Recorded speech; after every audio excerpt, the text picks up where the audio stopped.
Today I'm gonna show you how to do a glazing. First, I used just four colors: titanium white, cadmium yellow, cadmium red, and ultramarine blue. First, you start mixing red and white. I used linseed oil with turpentine in a 50-50 ratio. As you can see, glazing is a very thin transparent layer of oil paint applied over an underpaint. First, you need to take into consideration that the underpainting has to be very dry to the touch. In this case, it's a grisalle, which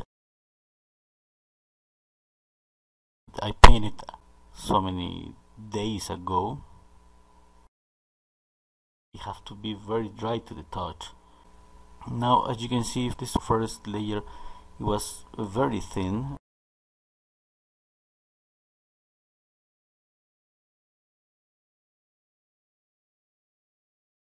and now I add a little bit more of red, which it makes the layer a little bit thicker. You can control that.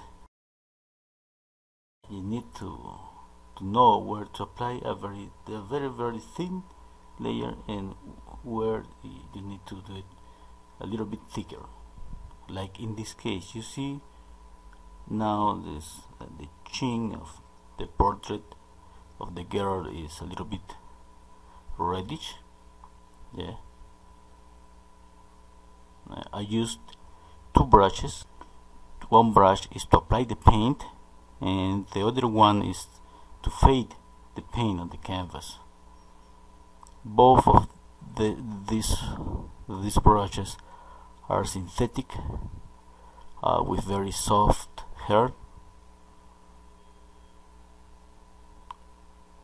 You can use the glaze to build up my entire portrait like I'm doing now, but you can use it just for some part, just for enhance some colors, or change some value, or change the temperature, some part warmer, some part cool. And there are so many reasons why painters will use the glazing. Old masters, they used to use glazing in so many layers, like 50, 60 layers,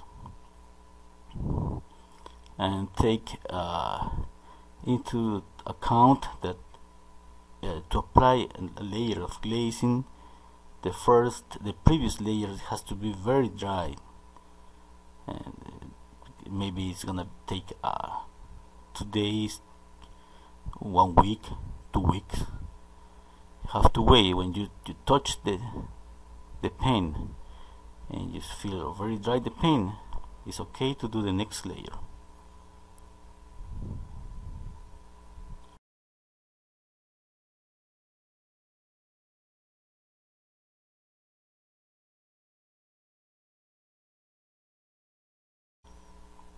When you end up the first layer, you see a little bit of change in the color.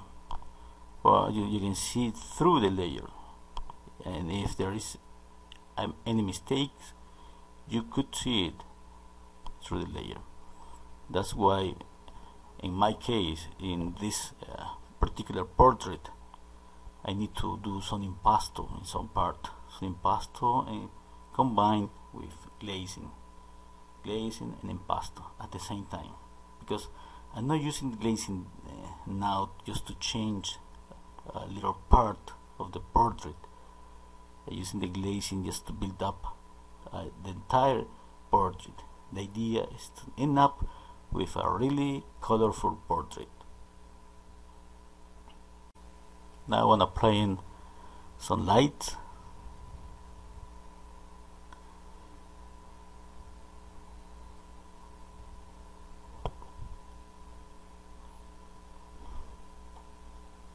There are so many colors that you can use for glazing. you can use just pure colors. In that case, you're gonna get a very transparent layer. If you apply or mix paint with white, you're gonna have an opaque layer, because with the white is gonna cover the paint mixed with white. Any color is gonna cover a little bit more, and it's up to you if you wanna cover more or you just wanna do a very subtle change.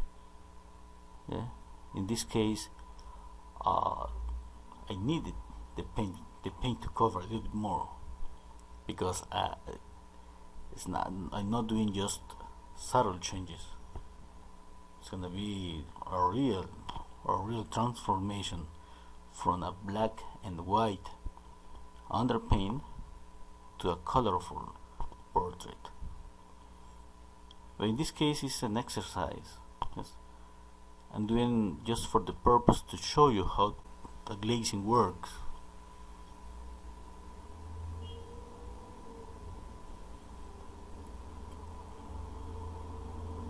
You can see I'm applying white paint without any solvent, and I blend it.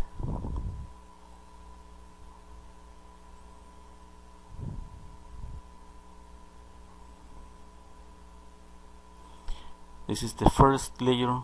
It's gonna take me a lot more to finish this paint.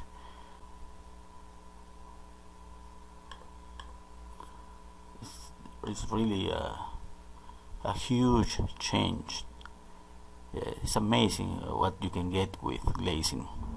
You can do a lot of changes, like what you have seen now, from a gray painting to a colorful painting. And this is the first step. Can you imagine, and so many layers, how it's gonna be? Like 3, 4, 5 layers. It's gonna be really good. Okay, I hope you have enjoyed this demonstration and you can find it useful for you, for your work. Thank you.